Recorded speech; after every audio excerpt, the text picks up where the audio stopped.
You know how you said you're celibate until marriage? Like you Mm-hmm. don't want to have sex until you're with your husband? Okay.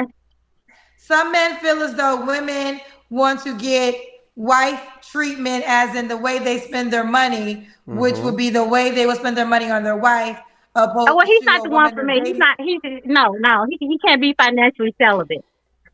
The Oh, so you want to be celibate? In other words, you don't want to have intimate relations with a man till you're married, but you expect him to treat you like a wife and pay.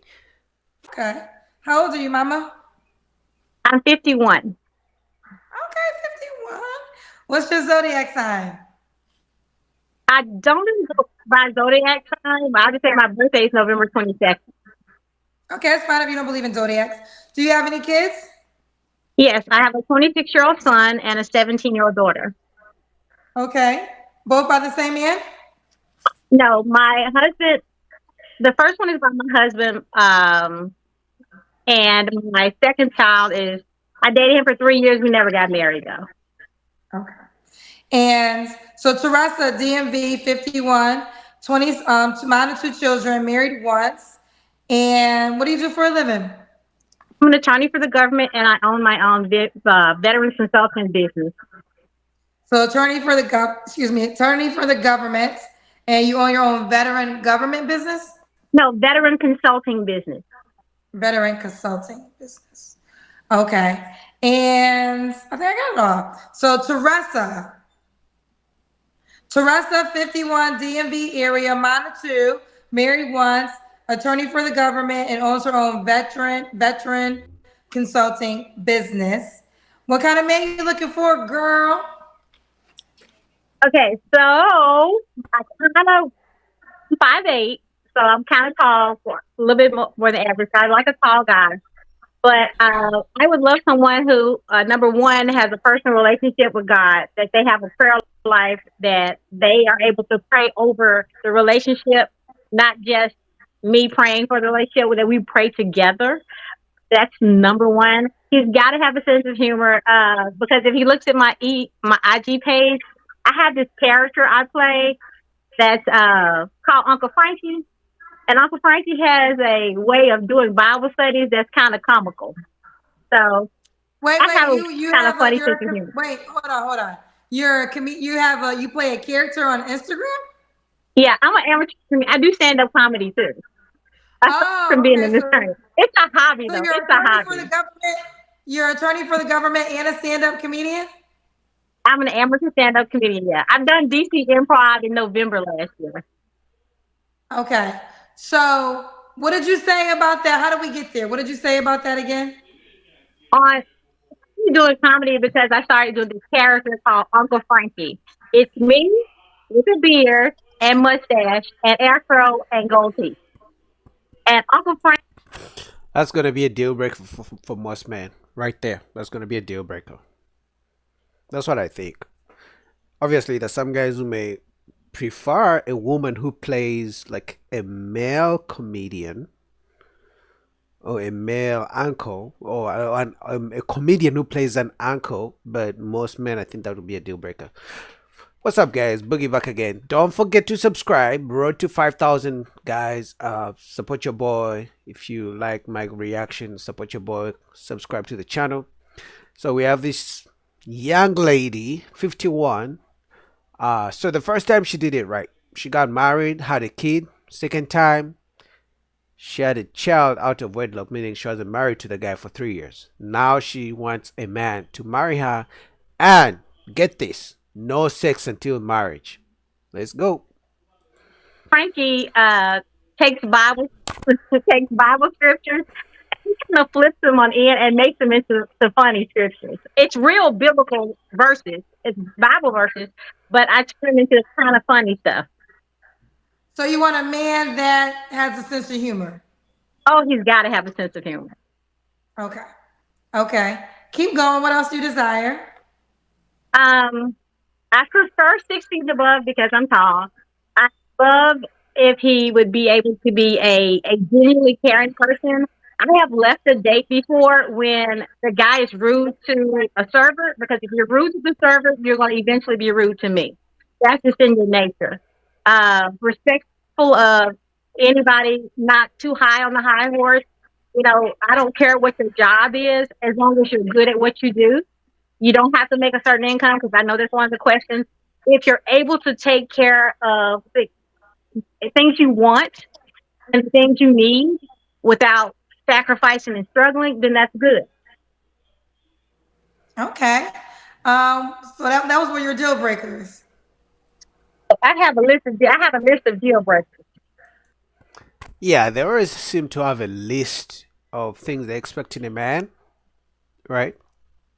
But I think at least one thing I've learned as I've grown, as I'm getting older, that for every requirement you have for the person that you want to be with, you better be matching that.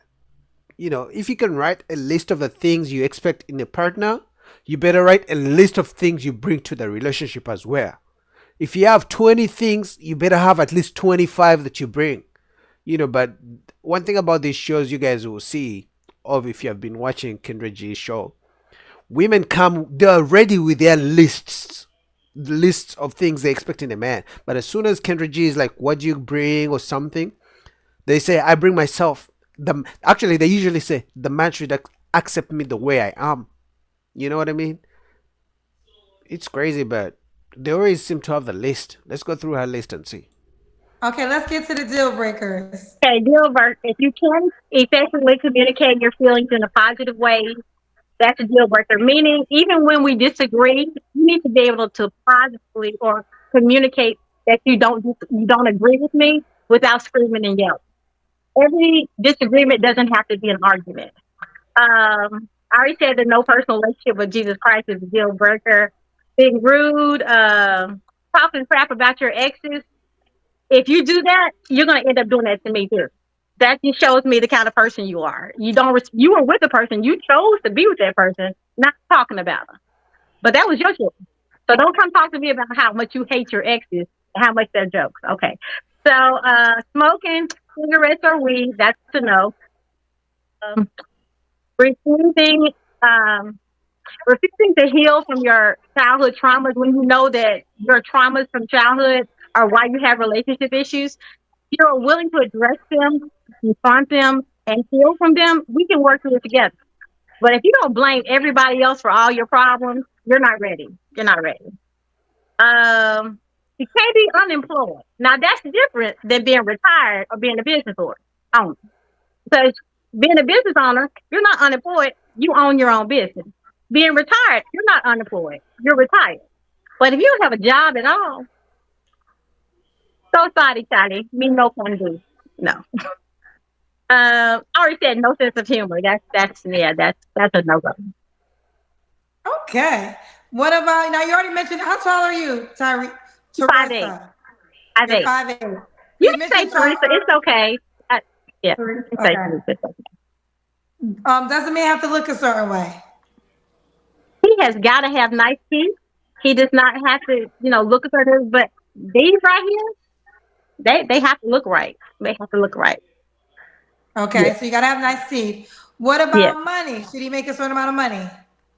As I said before, not necessarily. If you're able to comfortably pay all your bills, take care of yourself, and then if you want to do something nice for me, you don't have to work like 5 million hours of overtime to do something nice. You can take trips, you can do things like that. Has anyone noticed a trend these days? Almost every woman loves traveling. Makes me think that I don't know if air tickets are just cheap. And we're not talking about traveling in the US. Like they're always traveling out, whether it's Mexico, no, that's Mexico, whether it's Africa, I don't know, Turks and Caicos, wherever, you know. But for some reason, every woman loves traveling. Matter of fact, for some women, traveling is a deal breaker. If you're on a date and she's like, "Do you like to travel?" and you're like, "No," she may not say it, but that's a deal breaker. Now, obviously, because they know if you say you love traveling and you guys get into a relationship, you're probably gonna be funding the trip, right? Let's just be honest. If she has been spending her own money going on trips and now you guys are in a relationship, more than likely she expects you to fund your trips every year or on a birthday. So you best believe, if as a man we don't like all that traveling, once in a while, sure, but a man can stay in the same place the whole time doing the same thing. Men are okay with the routine, doing the same thing. They don't care, right? For the most part, right? Just not something peaceful. But women, for some reason these days, traveling, almost every woman traveling, travel, travel, travel, travel. I'm like, how much do they? Some people, some of them even take like 4 or 5 trips a year, and I'm like, how much are they spending? Because traveling is not just buying the air ticket. There's accommodation, there's food, there's partying when you go out, maybe some shopping when you go, and then coming back, and also the bills you leave. Because unless you have crazy overtime, you know, crazy paid leave or paid vacation, whatever. Like, it's crazy, but traveling is like a thing these days. Did I ask you when was your last relationship? December 2020. I was engaged and it didn't work out. Okay. You don't have to answer, but I'm gonna ask. When's the last time you was intimate with someone? November 2020. 2020. So 4 years ago almost. Yeah, I don't do randoms or set casual hookups. I don't do that. I mean, I'm a Christian. I believe in what's supposed to happen and what's not supposed to happen in a relationship. So I'm not looking to date just to date. I'm looking to date to be married because that's the goal. So are you also not gonna have sex until you're married? That is the preference. That is the preference. Yeah. Yeah, but you already had a child out of wedlock, and you're not married to that man, to your second child. You are not married. So this is what gets me with the people with the whole church thing. Like, they pick and choose when they want to be so religious. You know what I mean? Like, you can't pick and choose when you want to use God. Like, I'm not the most religious person. I believe in God, but I'm not going to use God whenever it benefits me. Sure, it's human nature, right? To take things when they benefit us. But you can't, in one sentence, say you want to wait till marriage to have sex, but you already had kids. First of all, you got divorced. I presume she didn't really say it, but that's my uh, assumption. And then you had a second child with a man you are not married to, so that means you didn't wait till marriage with him. But then now you expect a man to come in and wait till marriage, you know, to be intimate with you, but you already had a child with a man who didn't wait for marriage. It's confusing, man. Although I'm independent, I can be submissive in a sense that not like I'm not gonna let you walk over me, but I will let you lead. Yeah, there we have it, guys. She said it. Although I'm independent, any man these days wants, it starts with I'm independent, but it's over. She just told you who she is. So this whole I'm independent but can be submissive. So submissive when it benefits her. Let's say she wants you to take her on a trip. Now she's going to be very submissive and sweet and nice. And then after you're done with the trip, or she wants nothing from you, now she's independent and she doesn't need you. So any man, you know, who who understands dating dynamics, once he hears the whole I'm independent but, anytime you hear I'm independent but, she just told you who she is. Now if you decide to listen to everything that comes after the but, that's on you. But the moment she says I'm independent but, that's game over. Turn away, like, go do your own thing. Lead. You can lead. I prefer a man to lead spiritually, financially, emotionally, but you need to be a leader, not be a follower. I'm not looking for your pocket. That's not because I got pockets of my own. But I will expect you to be the man that I would like you to be. If you want to show chivalry and you want to be the leader, show me the leader. Do those things that leaders do. Okay. Now she just said she's not looking for your pockets, and because she has her own money and she's independent. But in the same breath, then she says, but be the leader I expect you to be, and show me you're a leader, of which that includes providing. You see how, like, you guys gotta read these that you gotta listen but break it down and know exactly what they're saying. Because once any guy, the average guy, listens to that, he's like, oh, she doesn't want my money. No, that's not what she said. She says she doesn't want your money because she's independent. Now she first bait, it's bait, but then she plays it back and she's like, you know what? But I also need a leader, and show me a leader. A leader is probably going to be a provider, and a provider is not going to let his woman be the provider in the household. So at the end of the day, when she says she doesn't want your pockets, she's just not being direct with the fact that she wants you to bring all the money, bring the money in the household, and pay the bills and all this. Guys, you gotta, I'm sure most of you guys can see through this. Come on.